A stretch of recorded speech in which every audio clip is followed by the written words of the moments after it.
नमस्कार विद्यार्थी मित्रांनो, आपण इतिहासामध्ये 5वं प्रकरण अभ्यासत आहोत। या प्रकरणामध्ये सामाजिक आणि धार्मिक सुधारणा हा भाग आपण पाहत आहोत आणि या धार्मिक आणि सामाजिक सुधारणेमध्ये आपण समाज सुधारकांचे योगदान हा भाग पाहत होतो। यामध्ये तिसरे समाज सुधारक आहेत रामस्वामी नायकर। रामस्वामी नायकर हे दक्षिण भारतामधील तामिळनाडू या ठिकाणचे समाज सुधारक। यांचा जन्म जर आपण पाहिला तर यांचा जन्म तामिळनाडूमध्ये 1879 मध्ये तामिळनाडूमधील येरोड या ठिकाणी रामस्वामी नायकर यांचा जन्म झाला। 1920 मध्ये त्यांनी काँग्रेसमधून आपल्या कार्याला सुरुवात केली। 1920 पासून भारतीय राष्ट्रीय काँग्रेसच्या कार्यापासून यांनी आपल्या कार्याला प्रारंभ केला।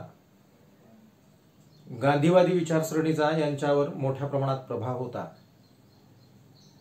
आणि यामधूनच सुरुवातीच्या कालावधीमध्ये स्वदेशाचा प्रसार आणि प्रचार करण्याचं काम यांनी केलं। समाजामध्ये अस्तित्वात असलेली जाती व्यवस्था आणि या जाती व्यवस्थेमधून निर्माण झालेली अस्पृश्यता, या ठिकाणचा जो कनिष्ठ वर्ग आहे, अस्पृश्य वर्ग आहे, जो शूद्र वर्ग आहे, यांना तत्कालीन समाज व्यवस्थेमध्ये मंदिरामध्ये प्रवेश नाकारला गेला होता। मग अशा या कनिष्ठ जातीच्या माणसांना मंदिरामध्ये प्रवेश मिळाला पाहिजे। अस्पृश्यावर जे जाचक स्वरूपाचे निर्बंध लादलेले आहेत, या जाचक स्वरूपाच्या निर्बंधामधून अस्पृश्य माणूस मुक्त झाला पाहिजे। मानवतावादी दृष्टिकोनातून अस्पृश्य माणसाला ही समानतेची वागणूक या ठिकाणी मिळाली पाहिजे। यासाठी त्रावणकोर या ठिकाणी वायकोम सत्याग्रह जो झाला, वायकोम सत्याग्रह, त्रावणकोर या ठिकाणी जो वायकोम सत्याग्रह झाला, यामध्ये त्यांनी सहभाग नोंदवला।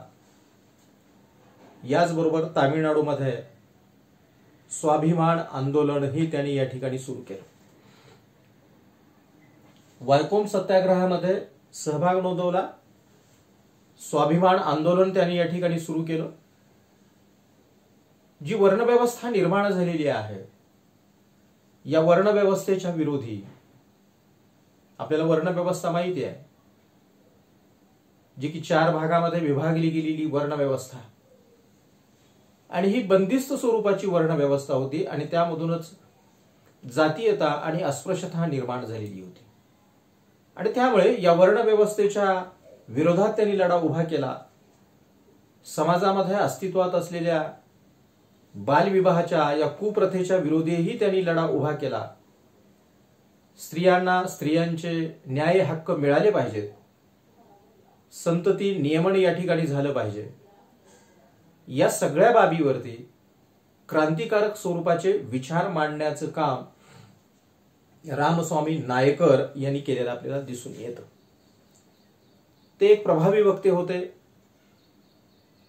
त्याचबरोबर आदर्श स्वरूपाचे लेखकही ते होते। त्यांचं हे जे काही कार्य आहे तामिळनाडू प्रांतामध्ये हाती घेतलेलं, या त्यांच्या कार्यामुळे त्यांना पेरियार असं संबोधण्यात येऊ लागलं। पेरियार या शब्दाचा अर्थ होतो महान आत्मा।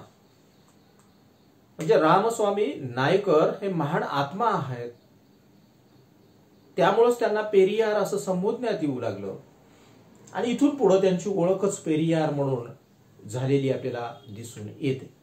या पद्धतीनं त्यांचं आपल्याला सामाजिक कार्य सांगता येतं। त्यानंतर आहेत कमलादेवी चट्टोपाध्याय। कमलादेवी चट्टोपाध्याय, आता हा कालावधी जर आपण पाहिला तर हा कालावधी स्वातंत्र्यपूर्व कालावधी आहे। खऱ्या अर्थानं भारतीय स्त्रीला घराच्या उंबरट्याच्या बाहेर प्रवेश नव्हता, परंतु अशा या परिस्थितीमध्येही कमलादेवी चट्टोपाध्याय यांनी घरचा उंबरटा ओलांडला आणि काँग्रेसमध्ये त्या सहभागी झाल्या, काँग्रेसच्या सक्रिय स्वरूपाच्या कार्यकर्त्या झाल्या. महात्मा गांधीजीनं 1930ला जो मिठाचा सत्याग्रह हाती घेतला होता, या मिठाच्या सत्याग्रहामध्ये सहभागी होण्यासाठी, कारण की या कालावधीमध्ये स्त्रियांना सामाजिक आंदोलनामध्ये सहभागी होण्याची म्हणावी तशी परवानगी नव्हती, आणि त्यामुळे मग कमलादेवी चट्टोपाध्याय यांनी महात्मा गांधीजींचं मन वळवलं आणि स्त्रियांनाही मिठाच्या सत्याग्रहामध्ये सहभागी करून घ्यावं असा प्रयत्न त्यांनी केला आणि त्याला त्याने यश आलं. आणि या मिठाच्या सत्याग्रहामध्ये मग कमलादेवी चट्टोपाध्याय यांनी सहभाग नोंदवलेला दिसतोय. स्त्रियांच्या हक्काच्या संदर्भामध्ये आयुष्यभर यांनी काम केलं. कामगार वर्ग, शेतकरी वर्ग यांचे जे काही प्रश्न आहेत, या प्रश्नाच्या संदर्भामध्येही आंदोलने त्यांनी हाती घेतले. त्याचबरोबर शेतीच्या कामामध्ये ज्या स्त्री मजूर आहेत, या स्त्री मजुरांनाही न्याय स्वरूपाची वागणूक मिळाली पाहिजे, यासाठीही त्यांनी आग्रही भूमिका मांडलेली आपल्याला दिसून येते. फक्त स्त्री ही शेतीमध्येच काम करते अशातला भाग नाही, तर कारखान्यामध्ये ज्या स्त्रिया काम करतायत त्यांना, कारखान्यामध्ये काम करणाऱ्या स्त्रियांना त्या ठिकाणी चांगलं वातावरण मिळालं पाहिजे.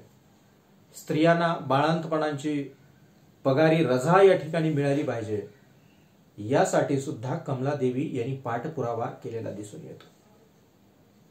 त्यानंतर 1942ला गांधीजींनी चले जाओ आंदोलन हाती घेतलं, छोडो भारत आंदोलन हाती घेतलं. यामध्येही कमलादेवी यांनी आपला सहभाग नोंदवलेला दिसतोय आणि त्यामुळे त्यांना इंग्रजांनी वर्षभर तुरुंगवासाची शिक्षाही ठोठावलेली आपल्याला दिसून येते. म्हणजे स्वातंत्र्य लढ्याच्या आंदोलनामध्ये सहभाग घेतल्यामुळं कमलादेवी यांना तुरुंगवास सुद्धा या ठिकाणी भोगावा लागलेला दिसून येतोय. या पद्धतीनं विविध सभा सुधारकांचं या पद्धतीचं कार्य आपल्याला या ठिकाणी स्पष्ट करता येतं. त्यानंतरचा भाग आहे तो आहे संस्थानिकांचे योगदान. संस्थानिक, कारण की हा कालावधी आपण पाहतोय ब्रिटिश कालावधी. या ब्रिटिश कालावधीमध्ये अनेक संस्थानिक भारतामध्ये कार्यरत होती आणि ही जी अनेक संस्थानिक या ठिकाणी कार्यरत होती, या संस्थानिकामध्ये काही संस्थानिक अशी होती की ज्यांनी आपल्या संस्थांमध्ये समाज उद्धाराचं आणि धार्मिक सुधारणेचं कार्यही हाती घेतलेलं होतं. यामधले 2 संस्थानिक आपल्याला अभ्यासावायचे आहेत. यामधला पहिलं संस्थानिक आहे महाराजा सयाजीराव गायकवाड. महाराजा सयाजीराव गायकवाड यांचं संस्थान आहे बडोदा. बडोदा संस्थानचे हे राजे, परंतु यांची विचारसरणी जर आपण पाहिली तर यांची विचारसरणी ही पुरोगामी स्वरूपाची होती आणि त्यामुळं आपल्या संस्थानामध्ये समाज सुधारण्याचं कार्य या ठिकाणी हाती घेतलं. समाज सुधारणेच्या कार्याला प्रेरणा आणि प्रोत्साहन देण्याचं कार्य या बडोदा संस्थानामध्ये सयाजीराव गायकवाड यांनी हाती घेतलेलं दिसतं. यामधून या ठिकाणचा जो अस्पृश्य आणि आदिवासी आहे, अशा या अस्पृश्य आणि आदिवासीमध्ये शैक्षणिक प्रगती व्हावी, शिक्षण त्याच्यापर्यंत पोहोचवावं, यासाठी सरकारी खर्चानं शिक्षण आणि वसतिगृहाच्या सोयी आणि सुविधा त्यांनी आपल्या संस्थानामध्ये निर्माण केलेल्या दिसत आहेत आणि त्या उपलब्ध करण्याचा वटहुकूम त्यांनी आपल्या संस्थानामध्ये काढलेला दिसतोय. स्त्री शिक्षणाला प्रोत्साहन देण्यासाठी स्त्रियांसाठी स्वतंत्र अशा व्यायामशाळा त्यांनी केल्या. राजवाड्यामध्ये सर्व जातींना बोलावून एकत्र सहभोजनाचं आयोजन त्यांनी केलं, जेणेकरून जी जाती व्यवस्था आणि जाती व्यवस्थेमधून निर्माण झालेली जी श्रेष्ठता आणि कनिष्ठता आहे ही दूर व्हावी, यासाठी सर्व जातींचं एकत्रित सहभोजन त्यांनी आयोजित केलेलं आपल्याला दिसून येतं. त्याचबरोबर ग्रामपंचायत सदस्य जे आहेत, असा हा ग्रामपंचायत सदस्य कमीत कमी तो साक्षर असला पाहिजे, त्याला लिहिता वाचता आलं पाहिजे. गाव तिथं ग्रामपंचायत आणि ग्रामपंचायतीत सदस्य हे साक्षर स्वरूपाचे असले पाहिजेत, त्यांना वाचता आणि लिहिता आलं पाहिजे. त्याचबरोबर गाव तिथे वाचनालय ही योजनाही त्यांनी हाती घेतली. म्हणजे प्रत्येक गावामध्ये वाचनालय प्रस्थापित झालं पाहिजे. शिक्षणाच्या संदर्भामध्ये सक्तीचं आणि मोफत असं प्राथमिक शिक्षण आपल्या संस्थानामध्ये त्यांनी सुरू केलं. शालेय विद्यार्थी मुला मुलींसाठी त्यांनी शारीरिक शिक्षण हे सक्तीचं केलं. पुस्तकी शिक्षणाबरोबरच विद्यार्थ्यांचा शारीरिक विकास हा चांगल्या प्रकारे व्हावा यासाठी शारीरिक शिक्षण सक्तीचं केलेलं दिसून येतं.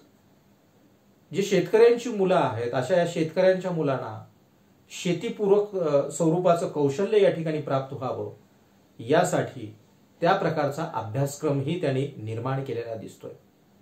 आपल्या संस्थानामध्ये त्यांनी बालविवाह यावरती बंधनं टाकली.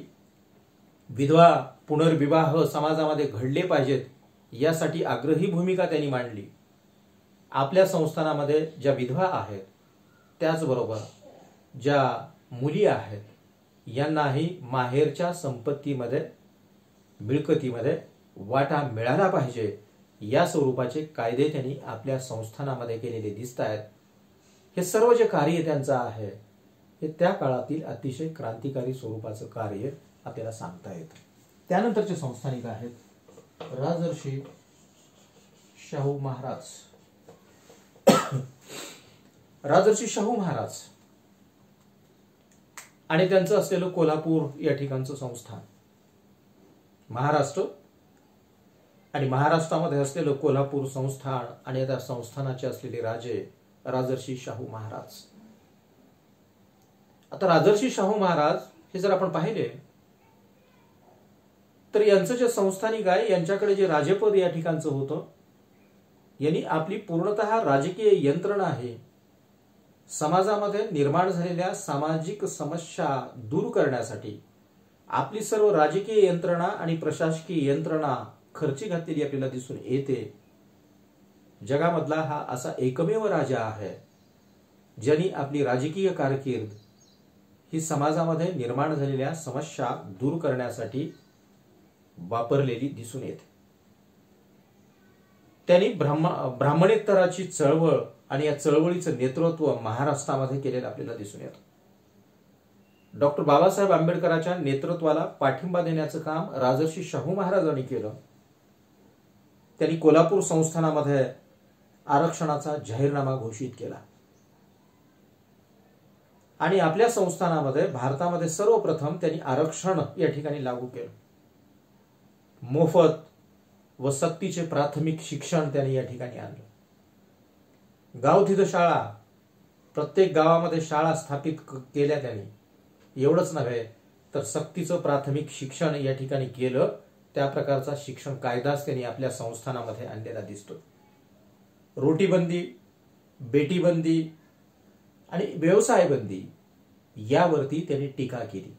रोटीबंदी, बेटीबंदी आणि व्यवसायबंदी यावरती त्यांनी टीका केलेली आपल्याला दिसून येते. आपल्या संस्थानामध्ये ते आंतरजातीय विवाहाला मान्यता देणारा कायदा पास केला. म्हणजे आंतरजातीय विवाहाला मान्यता देणारा कायदा पास केला. एवढ्यावरच ते थांबले नाहीत तर कोणताही व्यवसाय कोणत्याही व्यक्तीला करण्याची परवानगीही त्यांनी आपल्या संस्थानामध्ये दिली.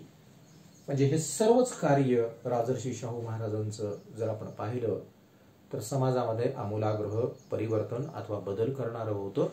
क्रांतिकारक स्वरूपाचं असलेलं आपल्याला दिसून येतं. पुरोगामी स्वरूपाचं असलेलं हे कार्य आपल्याला सांगता येतं. या पद्धतीनं या संस्थानिकांनी आणि अनेक समाज सुधारकांनी भारतीय समाज व्यवस्थेमध्ये समाज सुधारणा करण्याचा प्रयत्न केलेला दिसतोय. आता हे जे समाज सुधारकांचं या ठिकाणचं जे कार्य आहे, भविष्यातला देश आपल्या डोळ्यासमोर ठेवून त्यांनी भारत घडवण्याचं काम आपल्या या समाज सुधारणेच्या आणि धर्म सुधारणेच्या कार्यातून केलेलं दिसतं. यावेळी जो स्वातंत्र्य लढा या ठिकाणी लढला जात होता, या स्वातंत्र्य लढ्यासाठी सजग आणि डोळस समाजाची आवश्यकता होती. असा सजग आणि डोळस समाज निर्माण करण्याचं काम त्यांनी केलं. एक विचारशील नागरिक निर्माण करण्याचं कार्य या पूर्णतः या सामाजिक आणि धार्मिक सुधारणा चळवळीमुळे या ठिकाणी घडलं. कारण की या समाज सुधारणा आणि धर्म सुधारणा चळवळीमुळं समाजामध्ये जागृती निर्माण झाली, समाजाचं प्रबोधन झालं, समाजामध्ये शिक्षणाचं प्रमाणही वाढलेलं आपल्याला दिसून येतं. या पद्धतीनं विद्यार्थी मित्रांनो आपल्याला हा 5वा पाठ पाहता येतोय. या ठिकाणी हे 5वं प्रकरण जे होतं ते या ठिकाणी संपतं. पुढच्या लेक्चरमध्ये आपण पुढचं प्रकरण अभ्यासूया.